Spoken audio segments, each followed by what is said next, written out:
Bonjour à tous, bienvenue dans cette nouvelle vidéo sur l'optimisation de vos installations électriques. Nous allons vous expliquer comment connecter un second contact heure creuse sur le contact de votre fournisseur d'énergie électrique. Alors cette opération peut sembler un peu compliquée, mais en réalité elle est très simple et peut vous permettre de réaliser des économies. Alors tout d'abord, il est important de comprendre que les heures creuses correspondent à des périodes pendant lesquelles le tarif de l'électricité est moins cher que pendant les heures pleines. Si vous avez un abonnement heure pleine, heure creuse, vous pouvez donc réduire votre facture d'électricité en utilisant vos appareils électriques pendant les heures creuses.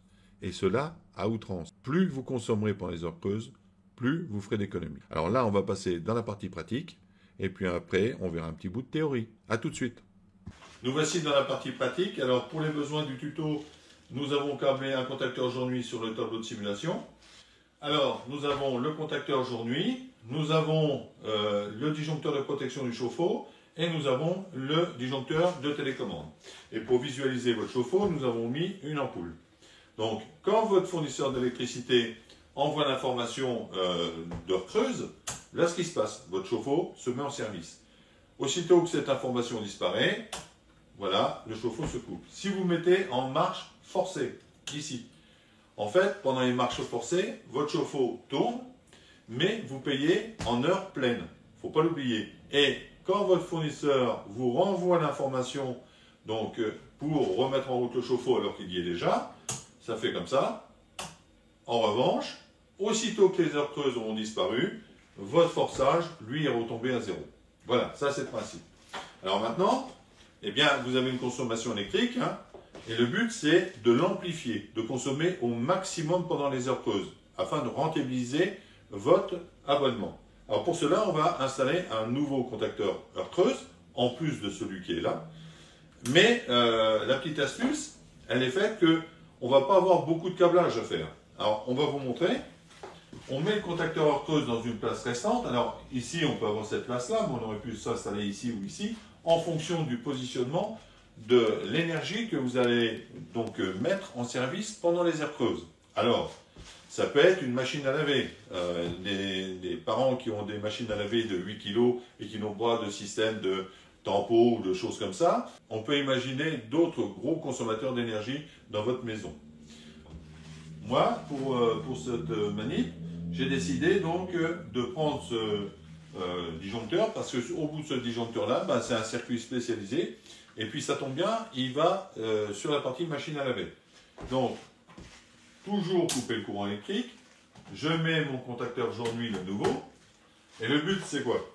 Eh bien, on va récupérer ce qui se trouve sous le disjoncteur de votre prise dédiée, donc c'est-à-dire par exemple votre machine à laver, mais ça peut être autre chose.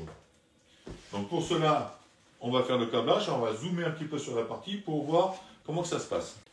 Première étape, on va débrancher donc le disjoncteur en question qui alimente la prise de la machine à laver. Hein, c'est notre exemple, mais vous, ça pourrait être une autre grosse consommation.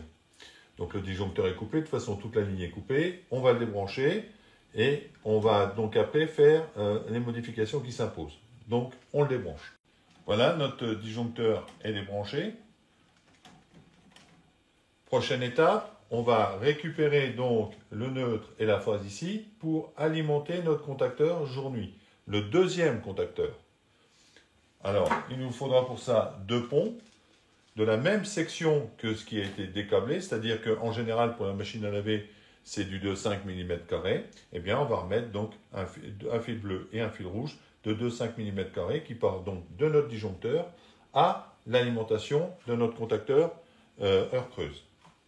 On va faire tout de suite la manip. Voilà, nous avons donc raccordé notre disjoncteur à notre contacteur heure creuse. Il nous manque maintenant ces deux fils-là donc qui sont donc la connexion pour la prise de la machine à laver.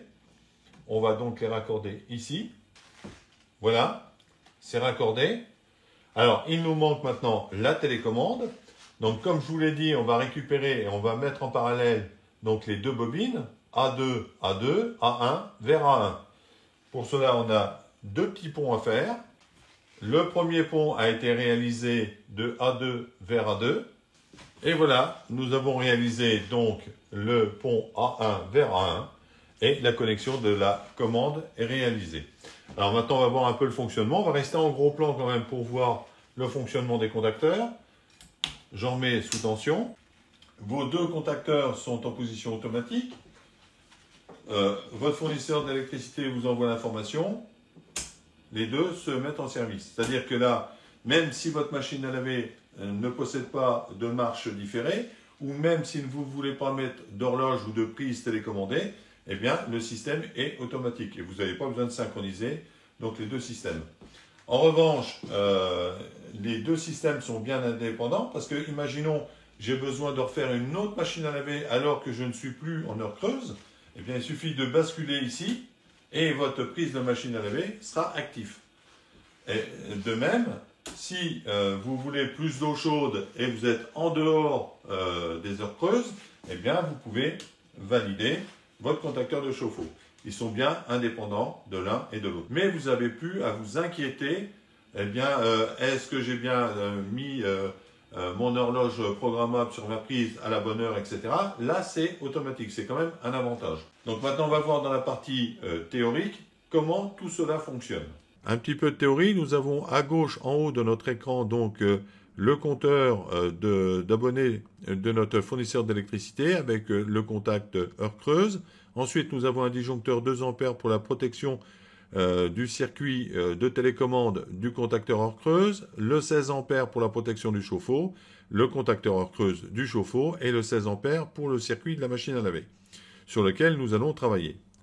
Première manipulation, déconnecter donc les deux fils qui sont sous le disjoncteur et poser donc un nouveau contacteur heure creuse sur le côté, de préférence. Et ensuite, nous allons raccorder deux fils qui sortent donc de notre disjoncteur 16 ampères vers l'entrée du contacteur heure creuse.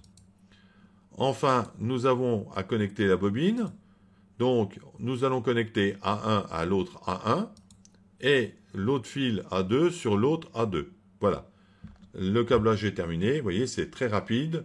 Et là, maintenant, vous avez deux appareils qui fonctionnent donc avec votre système heure creuse. Alors, n'oubliez surtout pas que même si vous utilisez des appareils électroménagers pendant les heures creuses, eh bien, ceux-là sont comptabilisés aussi en heures creuses.